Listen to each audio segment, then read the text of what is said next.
السلام علیکم ورحمۃ اللہ وبرکاتہ۔ ابو عبیدہ بن جراح رضی اللہ عنہ کے حالات و واقعات سماعت فرمائیں گے، جن کو اسی دنیا میں جنت کی خوشخبری دی گئی۔ جی ہاں، نبی کریم صلی اللہ علیہ وسلم نے خود اپنی زبان مبارک سے فرمایا، ابو عبیدہ بن جراح جنتی ہیں، جو اپنے وقت کے عظیم فاتح تھے، جنہوں نے رومیوں کو ناکو چنے چبوائے، اپنے سے 6 گنا رومی فوج کا مقابلہ کیا۔ ایک موقع پر رومی لشکر کی تعداد 2.5 لاکھ تھی، جبکہ مسلمان صرف 40,000 تھے۔ اس جنگ میں مسلمانوں کے سپہ سالار ابو عبیدہ بن جراح تھے، جن کے بارے میں نبی اکرم صلی اللہ علیہ وسلم نے ارشاد فرمایا تھا کہ میرے یہ 10 اصحاب جنتی ہیں۔ چنانچہ انہیں عشرہ مبشرہ کا خطاب ملا، یعنی وہ 10 جنہیں دنیا میں جنت کی خوشخبری دے دی گئی۔ ان کے نام یہ ہیں: سیدنا ابو بکر صدیق، سیدنا عمر فاروق، سیدنا عثمان غنی، سیدنا علی بن ابی طالب، سیدنا عبد الرحمن بن عوف، سیدنا طلحہ، سیدنا زبیر بن عوام، سیدنا سعد بن ابی وقاص، سیدنا سعید بن زید اور سیدنا ابو عبیدہ بن جراح رضی اللہ عنہم اجمعین۔ ابو عبیدہ بن جراح رضی اللہ عنہ کو کئی خصوصیات اس کے علاوہ بھی حاصل ہیں۔ انہیں اللہ کے رسول صلی اللہ علیہ وسلم کی طرف سے امین الامت کا خطاب ملا، یعنی امت کے امین، اور اس کا مطلب یہ ہے کہ وہ دین کے علم اور دین کے احکامات پر عمل کرنے کے سلسلے میں بہت بڑا درجہ رکھتے تھے۔ لیکن اس کا یہ مطلب ہرگز نہیں کہ انہوں نے کسی بہت بڑی اسلامی یونیورسٹی سے تعلیم پائی تھی یا کسی بہت بڑے امیر گھرانے میں پیدا ہوئے تھے۔ جی نہیں، ایسی کوئی بات نہیں۔ اس زمانے میں اسلامی یونیورسٹیاں کہاں تھیں؟ فنون سپاہ گری کی تربیت دینے کے لیے باقاعدہ ادارے کہاں تھے؟ وہاں تو بس ایک ہی یونیورسٹی تھی، اور اس یونیورسٹی کا نام تھا محمد صلی اللہ علیہ وسلم۔ یہ حضرات جو کچھ بھی سیکھتے تھے نبی کریم صلی اللہ علیہ وسلم سے سیکھتے تھے، پھر صحابہ سے سیکھتے تھے۔ ان حضرات نے جتنی کامیابیاں حاصل کی وہ اللہ پر سچے دل سے ایمان لانے کی بنیاد پر کی۔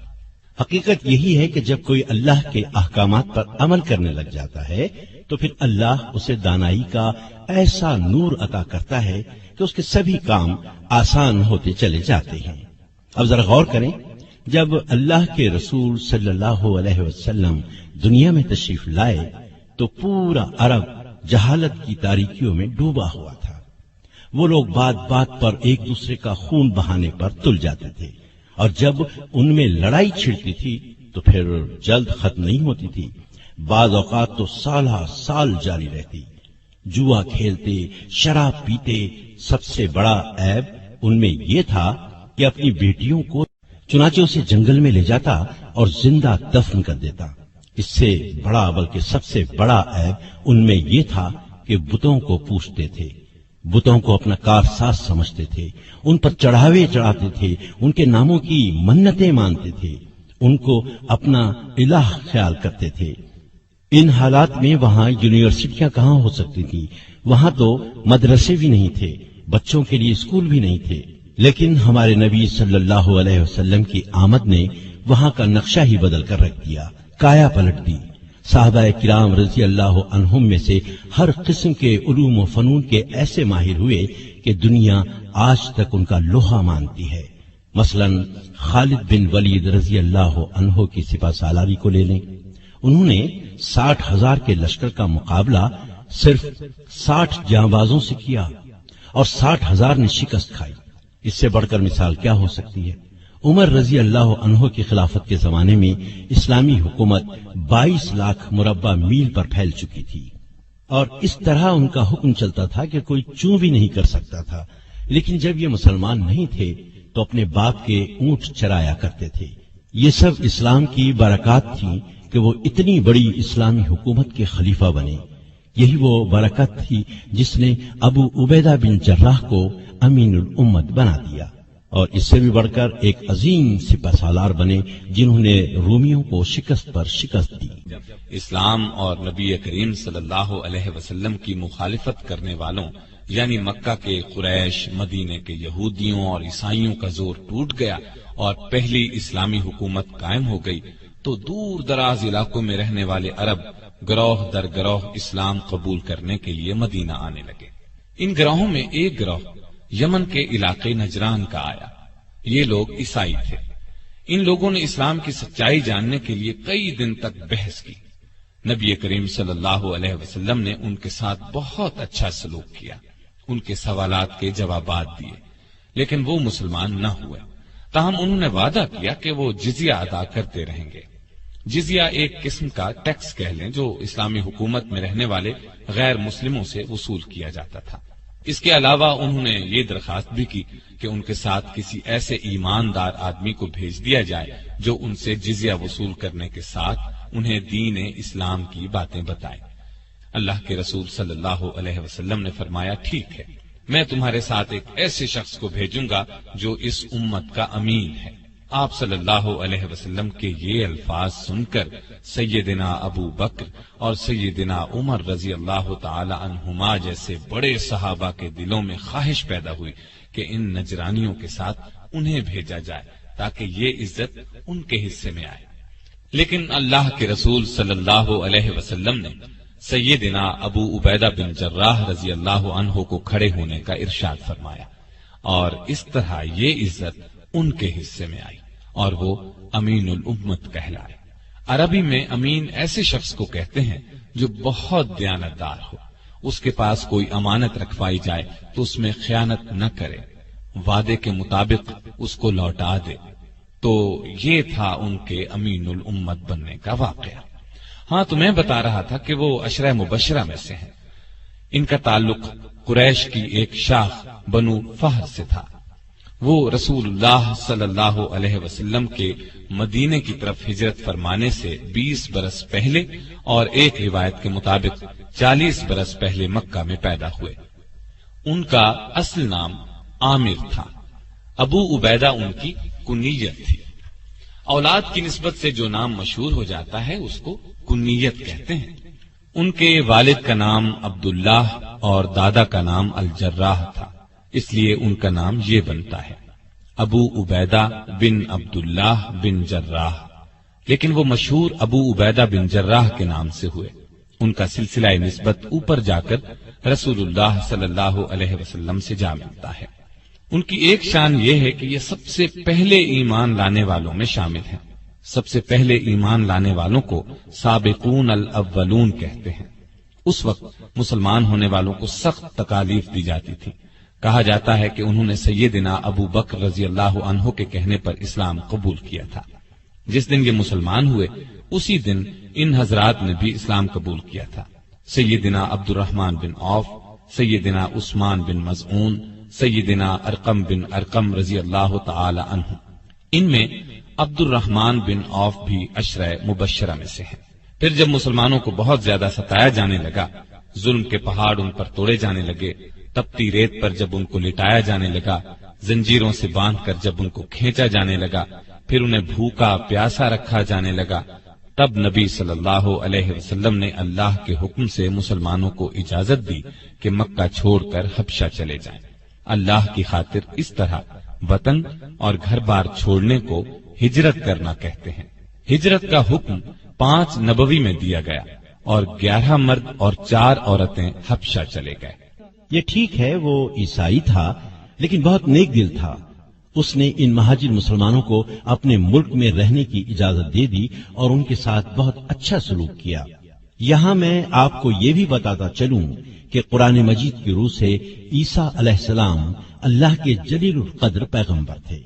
اللہ نے ان پر اپنی کتاب انجیل نازل کی تھی، اس لیے ان پر ایمان لانے والے بھی مسلمان ہی تھے۔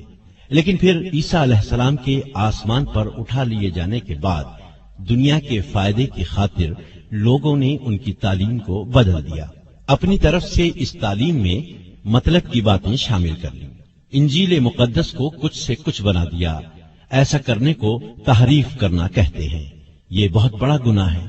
ان کی تعلیم کو بدل دینے والوں نے ایک عقیدہ یہ گھڑ لیا کہ عیسیٰ علیہ السلام اللہ کے بیٹے ہیں، لیکن کچھ عیسائی صحیح تعلیم پہ بھی قائم رہے۔ حبشہ کا بادشاہ نجاشی بھی سچا عیسائی تھا، وہ عیسیٰ علیہ السلام کو اللہ کا بیٹا نہیں مانتا تھا۔ ایسا عقیدہ رکھنا شرک ہے۔ اللہ تعالیٰ نے قرآن کریم میں بار بار فرمایا ہے، شرک سب سے بڑا گناہ ہے، شرک معاف نہیں کیا جائے گا۔ اس قافلے میں 91 مہاجر تھے، ان میں 73 مرد اور 18 عورتیں تھیں۔ اپنے دین کے لیے یہ بہت بڑی قربانی تھی۔ ابو عبیدہ بن جراح کی ایک شان یہ ہے کہ انہوں نے 2 مرتبہ ہجرت کی، یعنی دوسری مرتبہ 13 ہجری کو حبشہ سے مدینہ کی طرف اس وقت ہجرت کی جب اللہ کے رسول صلی اللہ علیہ وسلم ہجرت فرما کر مدینہ تشریف لے گئے۔ اس طرح ان کے حصے میں ہجرت کا دگنا ثواب آیا۔ یہی نہیں، انہیں تو اللہ تعالیٰ نے بہت سی دوسری نعمتوں سے بھی نوازا۔ میں پہلے بتا چکا ہوں کہ وہ عشرہ مبشرہ میں شامل ہیں، اور جہاں تک میرا خیال ہے یہ حلف الفضول میں بھی شامل رہے ہوں گے۔ میں آپ کو یہ بھی بتاتا چلوں کہ مدینہ تشریف لانے کے بعد نبی اکرم صلی اللہ علیہ وسلم نے مسلمانوں کے مابین جو مواخات قائم کی تھی، اس میں حضرت ابو عبیدہ بن جراح بھی شامل تھے۔ مواخات کا مطلب ہے بھائی چارہ۔ نبی صلی اللہ علیہ وسلم نے 2 مسلمانوں میں بھائی چارہ قائم فرمایا تھا۔ اس طرح ابو عبیدہ بن جراح رضی اللہ عنہ کو ابو طلحہ رضی اللہ عنہ کا دینی بھائی بنایا۔ یہ بھائی چارہ اس لیے تھا کہ مسلمان ایک دوسرے کے مددگار اور خیر خواہ بن جائیں۔ یہ لوگ پھر ایسے خیر خواہ بنے کہ سگے بھائی بھی ایسی خیر خواہی کم ہی کرتے ہیں۔ اکثر صحابہ رضی اللہ عنہم نے اپنا آدھا مال اپنے بھائیوں کو دے دیا۔ جن کے پاس 2 مکان تھے انہوں نے 1 مکان دے دیا۔ غرض ہر چیز کا نصف بھائیوں کی نظر کر دیا۔ ایسی مثال دنیا میں کم ہی ملتی ہے، لیکن افسوس آج کل مسلمانوں میں بھائی چارے کے جذبات کم ہی نظر آتے ہیں۔ اسلام نے تمام مسلمانوں کو بھائی بھائی قرار دیا ہے۔ اللہ تعالیٰ قرآن مجید میں ارشاد فرماتا ہے، اور انصاف کرو کہ اللہ انصاف کرنے والوں کو پسند کرتا ہے۔ مومن تو ایک دوسرے کے بھائی ہیں، لہذا اپنے بھائیوں کے درمیان تعلقات کو درست کرو اور اللہ سے ڈرو، امید ہے کیا جائے گا۔ ابو عبیدہ بن جراح رضی اللہ عنہ کو نبی صلی اللہ علیہ وسلم سے کتنی محبت تھی۔ عربی میں اس کو حب رسول کہتے ہیں، اور یہ ایمان کا حصہ ہے۔ سچا مسلمان وہی ہے جس کے دل میں اللہ اور اس کے رسول صلی اللہ علیہ وسلم کی محبت دنیا کی ہر چیز سے زیادہ ہو، یہاں تک کہ اپنی جان سے بھی زیادہ محبت اللہ اور اس کے رسول سے ہونی چاہیے، تبھی ایمان کامل ہوتا ہے۔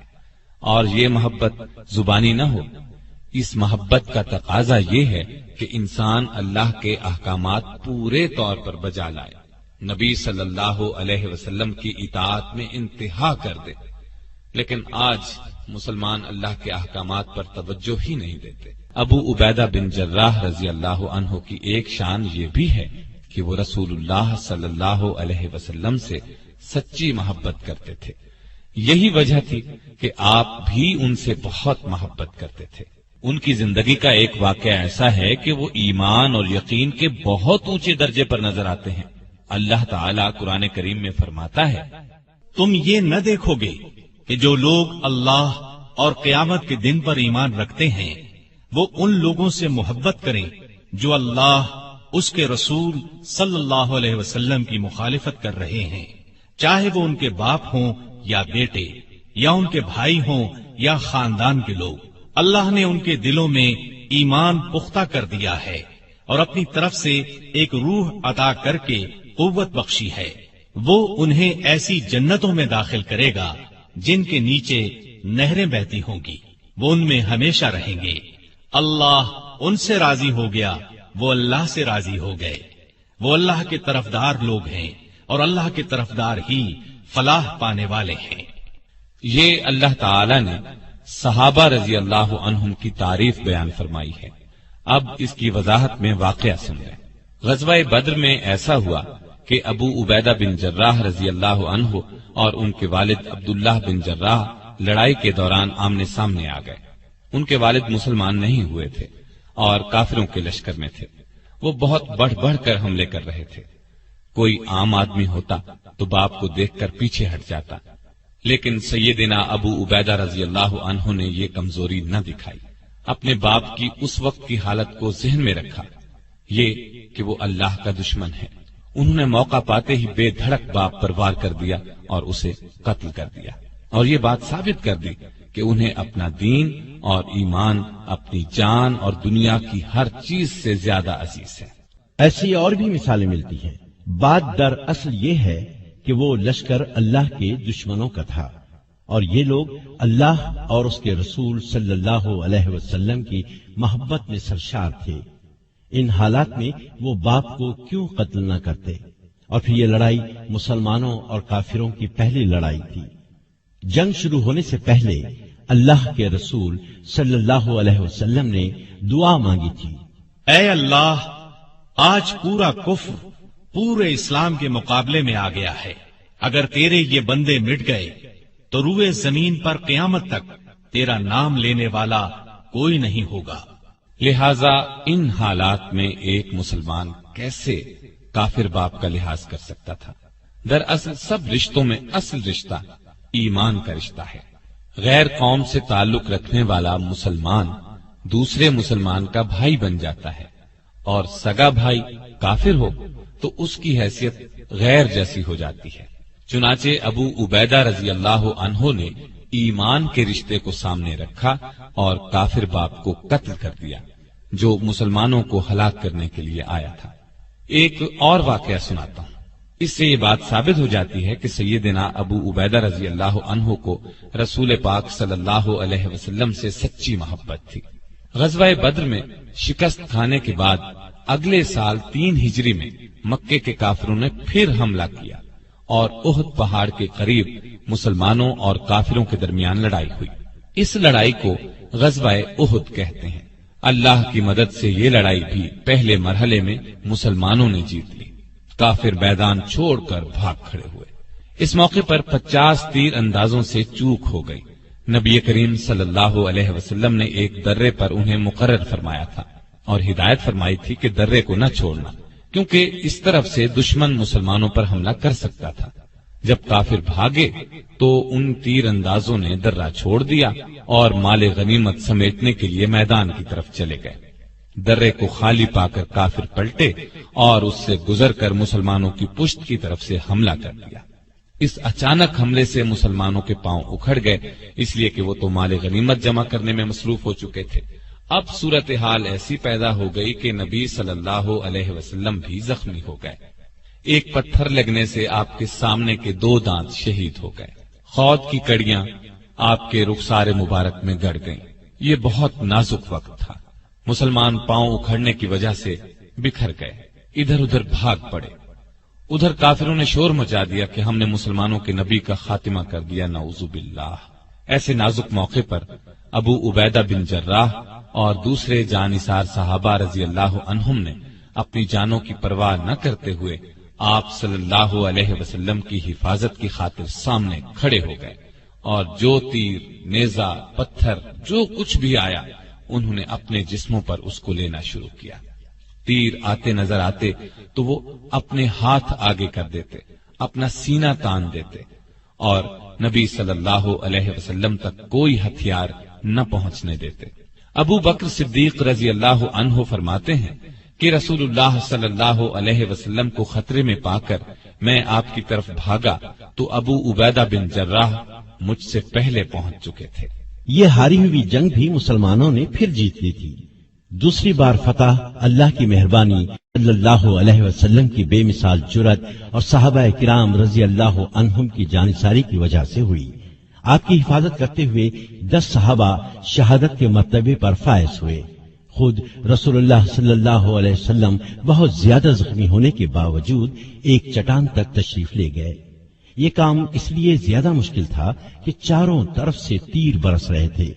مسلمانوں نے جب نبی صلی اللہ علیہ وسلم کو زندہ سلامت دیکھا تو پلٹ پڑے اور کافروں پر اس قدر شدید حملہ کیا کہ انہیں میدان جنگ سے بھگا دیا۔ سیدنا ابو عبیدہ بن جراح رضی اللہ عنہ نے رسول اللہ صلی اللہ علیہ وسلم سے محبت کا ثبوت اس طرح پیش کیا کہ وہ تاریخ کا ایک خاص واقعہ بن گیا۔ رسول اللہ صلی اللہ علیہ وسلم کے رخسار میں خود کی کڑیاں اس طرح گڑ گئی تھیں کہ ان کو نکالنے کی کوئی تدبیر سمجھ میں نہیں آ رہی تھی۔ اس موقع پر وہ جلدی سے آگے بڑھے اور خود کی کڑی کو اپنے دانتوں سے پکڑ کر کھینچا۔ کڑی تو نکل آئی، لیکن اس کوشش میں خود ان کا ایک دانت ٹوٹ گیا، جبکہ ابھی دوسری کڑی رخسار مبارک میں گڑی تھی۔ دانت ٹوٹنے کی وجہ سے خود ابو عبیدہ رضی اللہ عنہ تکلیف میں مبتلا ہو گئے۔ مزید دانت ٹوٹ جانے کا خطرہ بھی تھا، لیکن انہوں نے پرواہ نہ کی، دانتوں سے پکڑ کر دوسری کڑی کو بھی کھینچا، اور ایسا کرتے ہوئے ان کا ایک دانت اور ٹوٹ گیا۔ ہاں، ان لوگوں کے ایسے ہی حیرت انگیز کارناموں کی وجہ سے اللہ تعالیٰ نے انہیں یہ مرتبہ دیا کہ رہتی دنیا تک ان کے نام زندہ رہیں گے، یہ دنیا ان کی تعریف کرتی رہے گی۔ خود اللہ تعالیٰ نے قرآن مجید میں کئی جگہ ان حضرات کی تعریف کی ہے۔ بہرحال میں بتا رہا تھا، اللہ کے رسول صلی اللہ علیہ وسلم ان سے بہت خوش تھے۔ کوئی خاص کام ہوتا تو ان کے سپرد فرماتے، وہ ہر کام کو بہت خوش اسلوبی سے انجام دیتے۔ مثال کے طور پر قبیلہ ثعلبہ کے لوگ دوسرے قبیلوں کو ساتھ ملا کر مدینے کے آس پاس کی بستیوں میں لوٹ مار کیا کرتے تھے۔ ان کی شکایات موصول ہونے پر نبی صلی اللہ علیہ وسلم نے 6 ہجری میں سیدنا ابو عبیدہ رضی اللہ عنہ کو انہیں سزا دینے کے لیے بھیجا۔ انہوں نے آسانی سے ان کا خاتمہ کر دیا۔ اسی طرح 7 ہجری کا واقعہ ہے کہ رسول اللہ صلی اللہ علیہ وسلم کے علم میں یہ بات لائی گئی کہ قبیلہ قزاعہ مدینے پر حملے کی تیاری کر رہا ہے۔ آپ نے اس قبیلے کو سزا دینے کے لیے عمرو بن عاص رضی اللہ عنہ کو سالار بنا کر بھیجا۔ وہ روانہ ہو گئے۔ پھر حالات دیکھ کر مدد کے لیے اور مجاہد بھیجنے کی درخواست کی۔ آپ نے سیدنا ابو عبیدہ رضی اللہ عنہ کی سرداری میں دوسرا لشکر روانہ فرمایا۔ 8 ہجری میں رسول اللہ صلی اللہ علیہ وسلم نے انہیں ایک لشکر کا سردار بنا کر ساحل سمندر کی طرف یہ معلوم کرنے کے لیے بھیجا کہ قریش مکہ جنگ کی تیاری تو نہیں کر رہے۔ اسی سال مکہ فتح ہوا تو اس معرکے میں بھی ابو عبیدہ رضی اللہ عنہ ایک دستے کے سالار تھے۔ ایک اور واقعے سے بھی ان کی شان ظاہر ہوتی ہے کہ جب معاہدہ صلح حدیبیہ لکھا گیا تو ان سے بطور گواہ دستخط کرائے گئے۔ غرض کتنے ایسے واقعات ہیں جن سے یہ ثابت ہوتا ہے کہ رسول اللہ صلی اللہ علیہ وسلم ان کی بہت قدر کیا کرتے تھے۔ اور بھائی بات یہ ہے کہ نیکی کے راستے میں چلنے والوں کو اللہ تعالیٰ ایک خاص انعام دیتا ہے، ان کے علم اور عقل کی روشنی زیادہ کر دیتا ہے۔ جو بات عام لوگ مشکل سے سمجھتے ہیں یا بالکل سمجھ ہی نہیں پاتے، یہ لوگ اس بات کو نہایت آسانی سے سمجھ لیتے ہیں۔ ان میں بالکل ٹھیک فیصلہ کرنے کی قوت پیدا ہو جاتی ہے۔ اس طرح ان کے کاموں میں خوب برکت ہوتی ہے اور وہ ترقی کرتے چلے جاتے ہیں۔ اللہ تعالیٰ نے سیدنا ابو عبیدہ بن جراح رضی اللہ عنہ کو شجاعت، امانت اور دیانت کے ساتھ ساتھ دانائی کا نور بھی بہت دیا تھا۔ مشکل ترین مسئلے کو آسانی سے سلجھا لیتے تھے۔ ان میں یہ قابلیت اس وقت اور بھی نکھر کر سامنے آئی جب اللہ کے رسول صلی اللہ علیہ وسلم کے انتقال کے بعد مسلمانوں میں یہ اختلاف پیدا ہوا کہ آپ کا خلیفہ یعنی جانشین کون بنے گا۔ پہلے اس بارے میں بہت اختلاف ہوا۔ رسول اللہ صلی اللہ علیہ وسلم کے خاندان والوں نے یہ خواہش ظاہر کی کہ سیدنا علی رضی اللہ عنہ کو خلیفہ بنایا جائے۔ انصار مدینہ نے یہ چاہا کہ یہ عزت انہیں ملے، خلیفہ ان میں سے لیا جائے۔ انصار مدینہ وہ لوگ ہیں جنہوں نے مسلمانوں اور نبی صلی اللہ علیہ وسلم کی ہجرت کے موقع پر میزبانی کی تھی، ہر طرح ساتھ دیا تھا، ہر قسم کی قربانی دی تھی۔ لیکن اس طرح گروہی بادشاہت قائم ہوتی۔ بالکل صحیح طریقہ یہ تھا کہ رسول اللہ صلی اللہ علیہ وسلم کا خلیفہ اس شخص کو چنا جائے جو نیکی اور دانائی میں خاص مقام رکھتا ہو، اور یہی بات سب سے اچھی تھی۔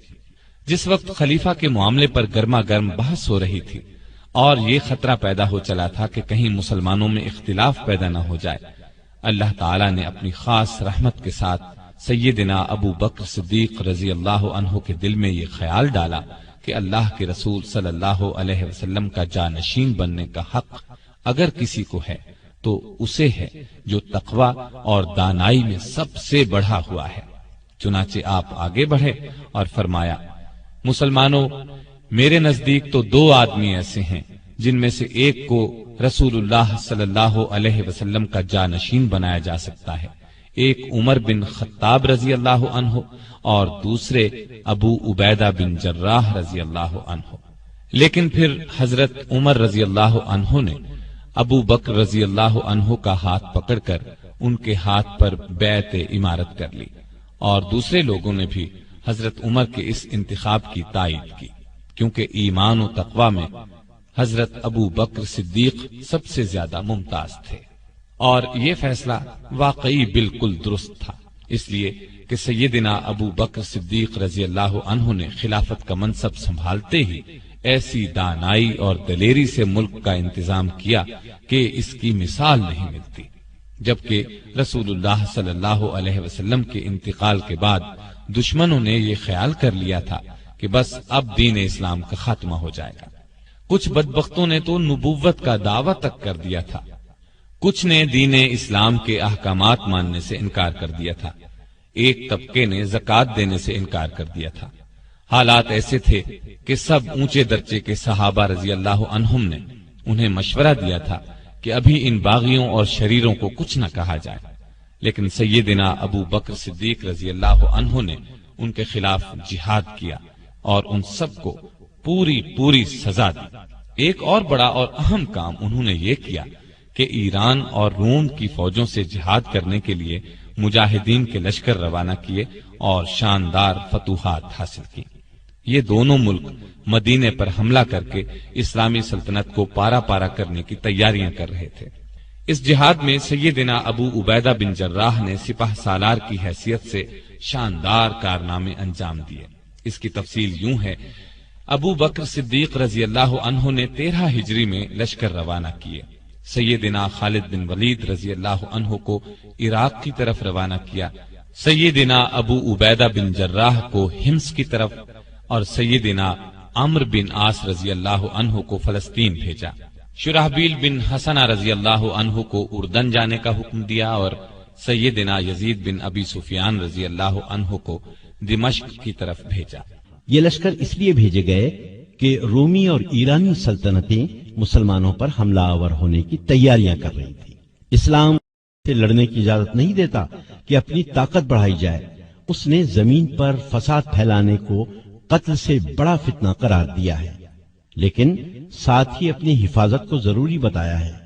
اسی سلسلے میں نبی صلی اللہ علیہ وسلم تبوک گئے تھے۔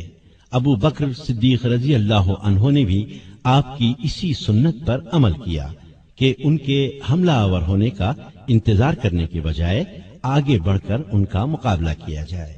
سیدنا ابو عبیدہ بن جراح رضی اللہ عنہ مدینہ منورہ سے روانہ ہوئے تو ان کے ساتھ کوئی بڑی فوج نہیں تھی، لیکن ان کا دل اس یقین سے لبریز تھا کہ دشمن کتنا بھی طاقتور ہو ہمارے سامنے نہیں ٹھہر سکے گا۔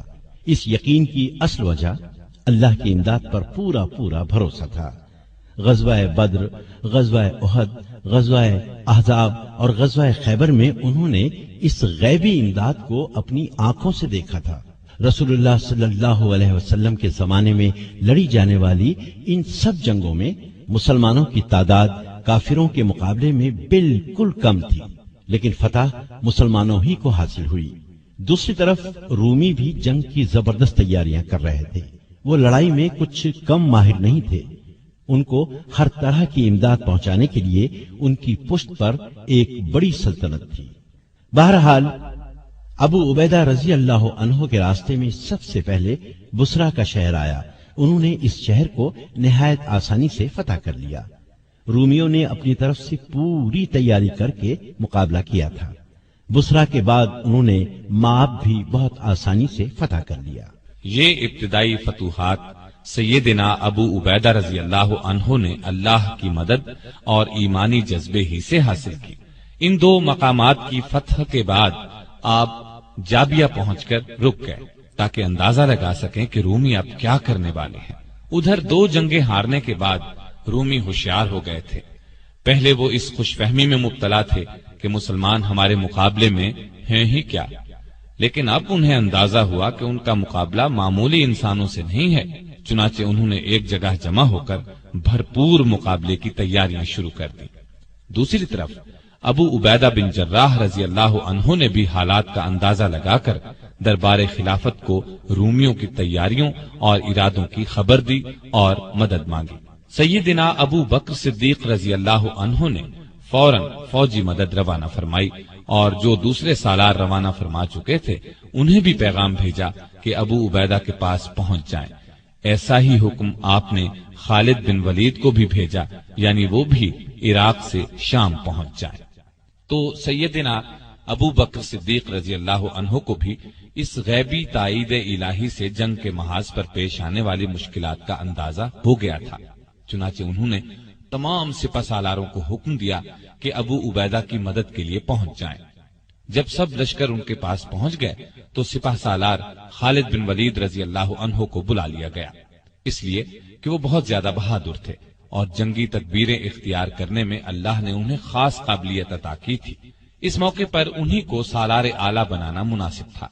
غزوہ موتا میں کامیابی حاصل کرنے پر رسول اللہ صلی اللہ علیہ وسلم نے انہیں سیف اللہ یعنی اللہ کی تلوار کے لقب سے نوازا تھا۔ جنگ جیتنے کی خاص صلاحیتیں اللہ تعالیٰ نے انہیں عطا فرمائی تھی۔ سالار اعلیٰ بن کر انہوں نے اپنی قابلیت اور بہادری کا پورا ثبوت دیا۔ رومی بادشاہ نے اپنی فوج کے سالاروں کے مشورے سے جنگ کا ایسا نقشہ بنایا تھا کہ لازمی طور پر فتح حاصل ہو اور مسلمانوں کا اس طرح خاتمہ ہو جائے کہ وہ پھر مقابلے میں آنے کے قابل نہ رہیں۔ اس نے حکم دیا تھا کہ مسلمانوں کو اکٹھا نہ ہونے دیا جائے اور رومی فوج یرموک کے میدان میں جمع ہو کر مسلمانوں پر بھرپور حملے کی تیاری کرے۔ یرموک کی لڑائی تاریخ کی بہت بڑی جنگ گنی جاتی ہے۔ اس میں رومیوں کی تعداد 2.5 لاکھ تھی، جبکہ مسلمان فوج صرف 40,000 تھی۔ جنگ کے ساز و سامان میں بھی رومی بہت بڑھے ہوئے تھے، ان کی فوجی تربیت بھی زبردست انداز میں ہوئی تھی، لیکن دوسری طرف بھی آخر سیف اللہ تھے۔ خالد بن ولید رضی اللہ عنہ نے بھی اللہ کی مدد سے ایسی جنگی تدبیریں اختیار کی اور مسلمان مجاہد ایسی بہادری سے لڑے کہ بہت تعداد اور بھاری ہتھیار کچھ بھی کام نہ آئے۔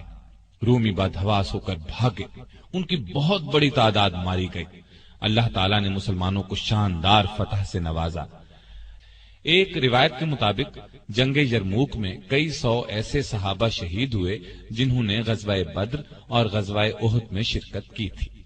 اللہ کے ان خاص بندوں کی زندگیوں کا تو سب سے بڑا مقصد ہی یہی تھا کہ اللہ کے لیے اپنا سب کچھ قربان کر دیں۔ بلکہ غالب نے کیا خوب کہا ہے، جان دی ہوئی اسی کی تھی، حق تو یہ ہے کہ حق ادا نہ ہوا۔ یہ ان بزرگوں کی قربانیوں ہی کا نتیجہ ہے کہ پوری دنیا میں اسلام کا جھنڈا لہرا رہا ہے۔ یورپ اور امریکہ کے شہروں میں اذان کی آوازیں گونج رہی ہیں۔ شام میں لڑی جانے والی اور لڑائیوں کا حال سنانے سے پہلے یہ بتاتا چلوں کہ 22 جمادی الثانیہ 13 ہجری کو سیدنا ابو بکر رضی اللہ عنہ کا انتقال ہو گیا اور ان کی جگہ سیدنا عمر فاروق رضی اللہ عنہ خلیفہ بنائے گئے۔ انہوں نے خلافت کا منصب سنبھالنے کے کچھ دن بعد ہی سیدنا خالد بن ولید رضی اللہ عنہ کو ان کے عہدے سے ہٹا کر سیدنا ابو عبیدہ بن جراح رضی اللہ عنہ کو اسلامی افواج کا سالار اعلیٰ بنا دیا۔ اس سلسلے میں 2 روایات ہیں۔ ایک تو یہ کہ کسی شاعر نے سیدنا خالد بن ولید رضی اللہ عنہ کا قصیدہ لکھا۔ کسی کی تعریف میں اشعار لکھے جائیں تو اس کو قصیدہ کہتے ہیں۔ یہاں تک تو اعتراض کی کوئی بات نہیں تھی، لیکن انہوں نے یہ کیا کہ خوش ہو کر شاعر کو انعام دیا۔ بس اس بات کو عمر رضی اللہ عنہ نے اچھا نہ سمجھا اور انہیں ان کے عہدے سے ہٹا دیا۔ دوسری وجہ یہ بیان کی جاتی ہے کہ سیدنا خالد بن ولید رضی اللہ عنہ کی بہادری اور جنگی سوجھ بوجھ کی وجہ سے لوگ یہ خیال کرنے لگے تھے کہ مسلمانوں کو جو فتوحات پر فتوحات ہو رہی ہیں وہ انہی کی وجہ سے ہو رہی ہے، جبکہ صحیح عقیدہ یہ ہے کہ جو کامیابی بھی حاصل ہوتی ہے وہ اللہ تعالی کی مہربانی سے حاصل ہوتی ہے۔ سیدنا عمر رضی اللہ عنہ نے انہیں عہدے سے ہٹا کر ثابت کر دیا کہ لوگوں کا خیال غلط ہے۔ اس دوسری وجہ کی زیادہ تائید آئی ہے، یعنی وہ شاعر والی بات شاید درست نہ ہو، یہ بات واقعی تھی۔ خود عمر رضی اللہ عنہ سے جب بعض اصحاب نے اس بارے میں پوچھا کہ آپ نے خالد کو سپہ سالاری سے کیوں معزول کیا، تو انہوں نے فرمایا تھا میں نے کسی ناراضی کی وجہ سے ایسا نہیں کیا، اور پھر انہوں نے دوسری وجہ ہی بیان کی۔ چنانچہ جو ہی انہیں خلیفہ کا حکم ملا، انہوں نے فوراً اپنا عہدہ ابو عبیدہ بن جراح رضی اللہ عنہ کو سونپ دیا اور خود ایک عام مجاہد کی طرح جہاد میں حصہ لیتے رہے۔ لطف کی بات تو یہ ہے کہ یہ حکم انہیں اس وقت ملا جب وہ تاریخی شہر دمشق کا محاصرہ کیے ہوئے تھے۔ ایک روایت یہ بھی ہے کہ یہ حکم جنگ یرموک کے موقع پر دیا گیا۔ یرموک کی جنگ جیتنے کے بعد مسلمان مجاہدوں نے جس طرح اپنی کوششوں کو آگے بڑھایا، اس سے ان کی عظمت اور دانائی ثابت ہوتی ہے۔ روم کا بادشاہ ہرقل ایک بہت بڑی سلطنت کا مالک تھا۔ صرف ایک جنگ ہار جانے سے اس کی طاقت ختم نہیں ہو گئی تھی، ایک جنگ ہار کر اس کا پارا اور چڑھ گیا تھا اور اس نے مسلمانوں کو شکست دینے کی ٹھان لی تھی۔ چنانچہ وہ شام کے بڑے شہر ہمس پہنچ گیا اور مسلمانوں پر بھرپور حملے کی تیاریاں کرنے لگا۔ ایسی صورت میں ضروری تھا کہ مسلمان بھی اپنی پوری قوت اس کی فوج کا مقابلہ کرنے کے لیے جمع کرتے، لیکن انہوں نے تو کمال کر دیا، اپنی فوج کو 3 حصوں کر کے 3 الگ الگ محاذوں پر جہاد جاری رکھنے کا فیصلہ کیا۔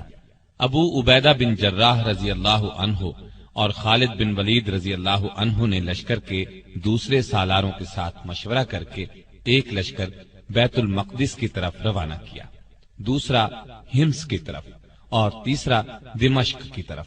ابو عبیدہ رضی اللہ عنہ اور خالد بن ولید رضی اللہ عنہ دمشق کی طرف روانہ ہوئے۔ ہم جیسے عام لوگ ایسا ہرگز نہ کرتے، لیکن وہ لوگ تو اللہ والے تھے، انہیں فوجی طاقت سے زیادہ اللہ کی ذات پر بھروسہ تھا، اور دنیا نے دیکھا ان کا فیصلہ بالکل درست ثابت ہوا۔ غازیوں کے چھوٹے چھوٹے لشکروں نے گنتی کے چند ہی دنوں میں شام اور فلسطین کا پورا علاقہ فتح کر لیا، اور یہ کام ابو عبیدہ رضی اللہ عنہ کی سپہ سالاری میں ہوا۔ پہلے دمشق کا حال سناتا ہوں۔ پہلے بتا چکا ہوں کہ دمشق کی طرف خالد بن ولید رضی اللہ عنہ اور سیدنا ابو عبیدہ رضی اللہ عنہ دونوں روانہ ہوئے تھے۔ یہ شہر رومیوں کا گڑھ تھا، یہاں انہوں نے کافی فوجی طاقت جمع کر رکھی تھی، لیکن جب اسلامی لشکر وہاں پہنچا تو رومیوں کو میدان میں نکل کر مقابلہ کرنے کی جرأت ہی نہ ہوئی۔ انہوں نے شہر کے دروازے بند کر لیے اور فصیل پر تیر اندازوں کے دستے اس طرح بٹھا دیے کہ کوئی شہر کی طرف بڑھے تو تیروں کی بوچھاڑ کر کے اسے روک دیں، اس کا خاتمہ کر دیں۔ مجاہدین نے شہر کا محاصرہ کر دیا اور شہر کے اندر داخل ہو کر دشمنوں کو کاری ضرب لگانے کی تدبیریں کرنے لگے۔ آخر سیدنا خالد بن ولید رضی اللہ عنہ اپنے دستے سمیت فصیل پار کر کے شہر میں داخل ہو گئے۔ ادھر اس کے ساتھ دوسری طرف رومیوں کے سپہ سالار نے صلح کی بات چیت شروع کر دی۔ دونوں سالاروں نے اس شرط پر صلح کر لی کہ رومی شہر کا دروازہ کھول دیں گے اور مسلمان شہریوں کو کسی طرح کا نقصان نہیں پہنچائیں گے، ان کی جانیں، عزت، آبرو، مال محفوظ رہیں گے۔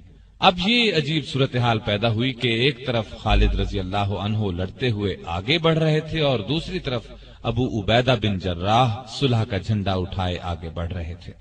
دونوں کی ملاقات شہر کے درمیان میں ہوئی۔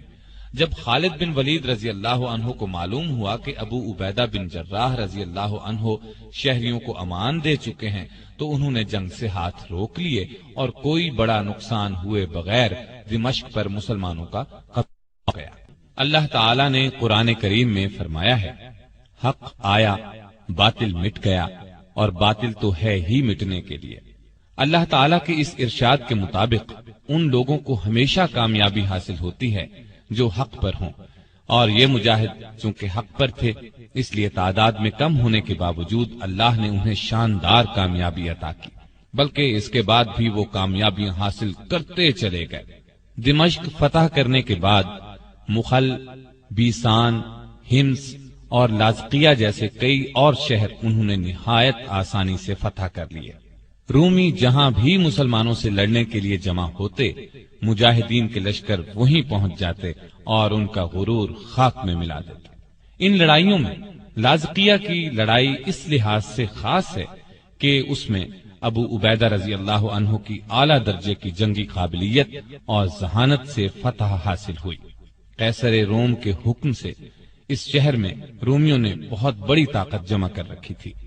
سیدنا ابو عبیدہ رضی اللہ عنہ کو ان کے اجتماع کی خبر ملی تو آپ لشکر لے کر تیزی سے وہاں پہنچ گئے اور رومیوں نے اس طرح شہر کے دروازے بند کر لیے جس طرح دمشق کے بند کیے تھے۔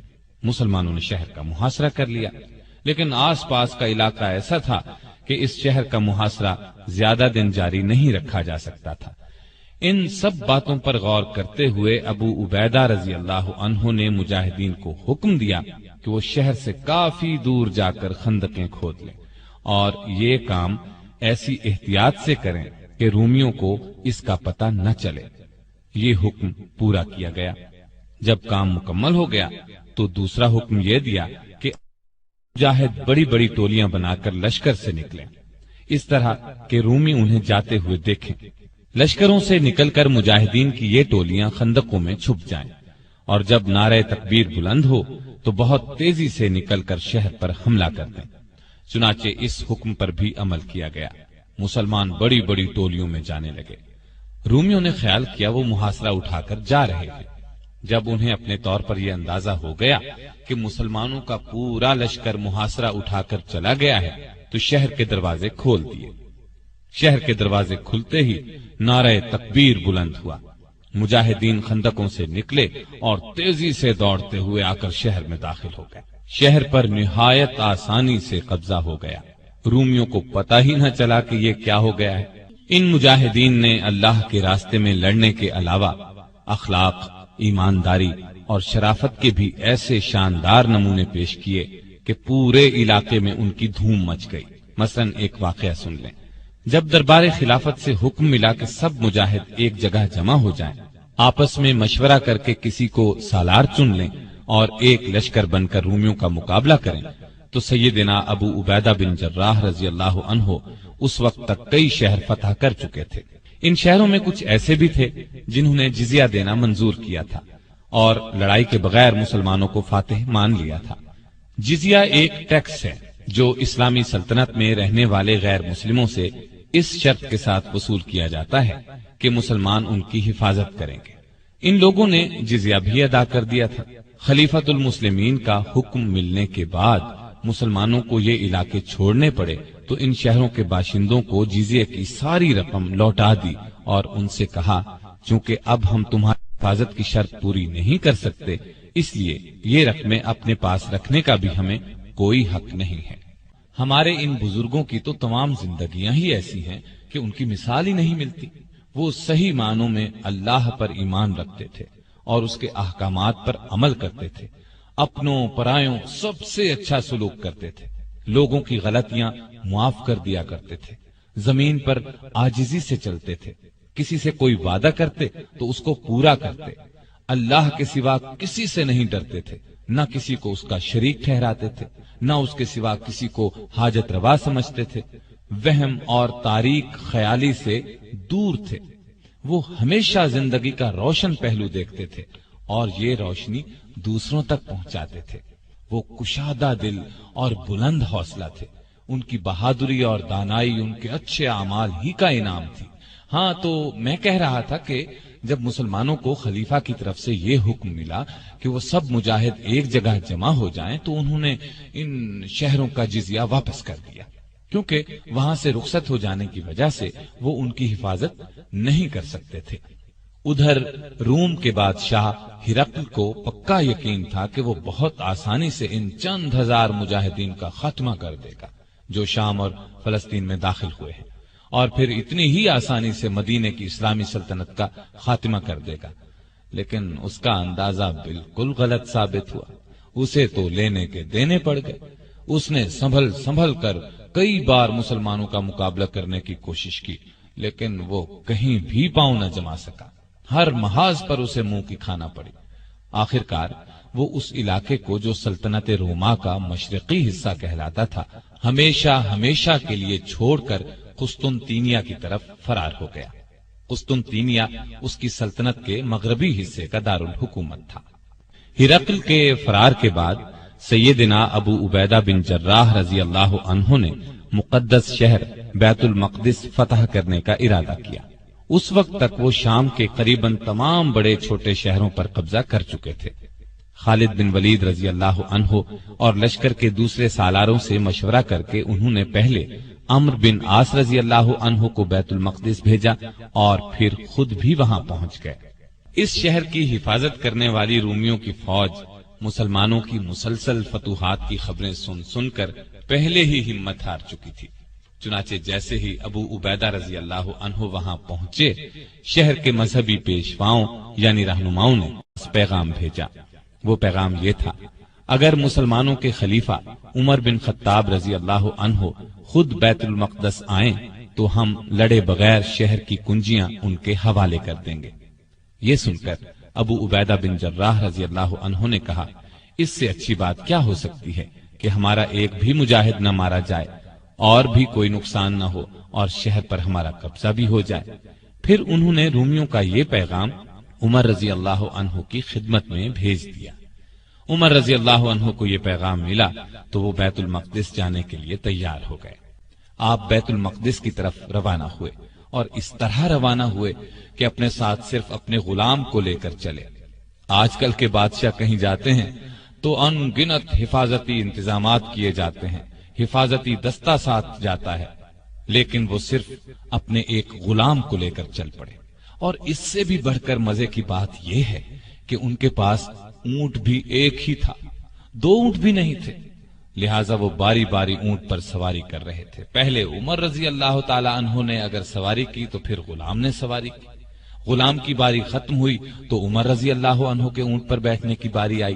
اس طرح باری باری اونٹ کی سواری کرتے آخر وہ بیت المقدس کے نزدیک پہنچ گئے۔ پر لطف بات یہ ہے کہ جب بیت المقدس نزدیک آیا تو اس وقت اونٹ پر سواری کرنے کی باری غلام کی تھی اور مسلمانوں کے خلیفہ اونٹ کی مہار پکڑے پیدل چلے آ رہے تھے۔ شہر کا دروازہ قریب آنے پر غلام نے کہا بھی، دروازہ نزدیک آ چکا ہے، اب اونٹ پر آپ سوار ہو جائیں۔ اس پر عمر رضی اللہ عنہ نے فرمایا کہ سنیں، باری آپ کی ہے، لہذا اونٹ پر آپ ہی بیٹھے رہیں۔ غلام نے کہا، وہ لوگ کیا سوچیں گے؟ عمر رضی اللہ عنہ نے فرمایا، کوئی پرواہ نہیں، ہمیں جو کچھ بھی عزت ملی ہے اسلام کی بدولت ملی ہے، نہ کہ سواری یا لباس سے۔ اور پھر اسی حالت میں مسلمانوں کے دوسرے خلیفہ عمر فاروق رضی اللہ عنہ شہر کے دروازے پر پہنچے۔ وہاں عیسائی اور مسلمانوں کی فوج کے سپہ سالار ابو عبیدہ رضی اللہ عنہ اور دوسرے سالار موجود تھے۔ چشم فلک نے یہ نظارہ دیکھا، آقا اونٹ کی مہار پکڑے چلے آ رہے ہیں اور غلام اونٹ پر سوار ہے۔ اور یہ نظارہ دیکھتے ہی بیت المقدس کے مذہبی پیشواؤں نے شہر کی چابیاں ان کے حوالے کر دی۔ سنا ہے ان کی کتابوں میں یہی لکھا ہوا تھا کہ جب مسلمانوں کا خلیفہ بیت المقدس کے دروازے پر پہنچے گا تو اونٹ کی مہار اس کے ہاتھ میں ہوگی اور غلام اونٹ پر بیٹھا ہوگا۔ یہ بھی کہا جاتا ہے کہ اس وقت عمر رضی اللہ عنہ کے جسم پر جو لباس تھا اس میں پیوند لگے ہوئے تھے۔ دروازہ نزدیک آنے پر غلام نے یہ بھی کہا تھا کہ آپ لباس تبدیل کر لیں، آپ نے یہ بھی پسند نہیں فرمایا تھا۔ اس طرح بیت المقدس خون کا ایک قطرہ بہائے بغیر فتح ہو گیا، مسلمانوں کا اس پر قبضہ ہو گیا۔ عمر رضی اللہ عنہ نے ابو عبیدہ رضی اللہ عنہ کو اس پورے علاقے کا والی یعنی گورنر مقرر فرمایا اور خود مدینے لوٹ گئے۔ ابو عبیدہ رضی اللہ عنہ قریباً 1 برس تک اس علاقے کے حکمران رہے۔ پھر 18 ہجری میں ان کا انتقال ہو گیا۔ ان کی وفات طاعون کی بیماری سے ہوئی۔ آپ اس وقت اموس کے مقام پر تھے، وہاں یہ وبائی مرض پھیل گیا۔ عمر رضی اللہ عنہ نے انہیں وہاں سے کہیں اور منتقل ہونے کا مشورہ دیا، لیکن آپ وہیں رہے اور فرمایا موت وقت سے پہلے نہیں آ سکتی۔ ہاں، ان کے 2 بیٹے تھے، ایک کا نام یزید اور دوسرے کا عمیر تھا۔ یہ دونوں لاولد فوت ہوئے اور یوں ابو عبیدہ بن جراح رضی اللہ عنہ کی نسل آگے نہیں چلی، لیکن اصل چیز تو ان کے اچھے اعمال تھے جن کا ثواب قیامت تک انہیں ملتا رہے گا۔ اور یہ بات بھی اچھی طرح سمجھ لینی چاہیے کہ انسان کا اصل کام نیکی کے راستے پر چلنا اور برائیوں سے بچنا ہے۔ ایسا کرنے والے دین اور دنیا کی نعمتیں خوب حاصل کرتے ہیں، ان کے لیے کامیابیوں کے دروازے کھلتے چلے جاتے ہیں۔ سیدنا ابو عبیدہ رضی اللہ عنہ اور ہمارے دوسرے بزرگوں کو اسی راستے پر چل کر شاندار کامیابیاں حاصل ہوئیں۔ وہ عظیم جرنیل اور عظیم فاتح بنے، اور سب سے بڑی بات یہ ہے کہ انہیں دنیا میں ہی اللہ کے رسول صلی اللہ علیہ وسلم نے جنتی ہونے کی عظیم ترین خوشخبری سنائی۔ Thanks for watching. Don't forget to like, comment, share and subscribe to